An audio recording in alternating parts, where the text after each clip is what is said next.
Hello everyone, in this video, I will show you how to fix the Roblox Installer error that says something went wrong. First, clear the old Roblox files from your computer. Press the Windows key and the R key together to open the Run dialog box.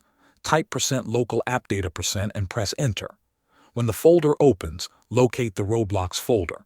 Open it, and if you see a folder called Versions, delete it. Old installation files can become corrupted over time and stop the installer from completing properly. Next, remove any existing Roblox installation. Open the Control Panel or go to Settings, then Apps, and find Roblox in the list of installed programs. Uninstall it completely. After the uninstall process finishes, restart your computer before trying the installation again. Now check your security software. Third-party antivirus programs or the Windows Defender firewall can sometimes block the Roblox installer from downloading the required files. Temporarily disable them, then run the installer again. After Roblox is installed successfully, turn your security protection back on.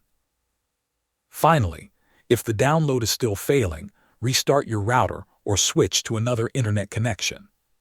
Thanks for watching.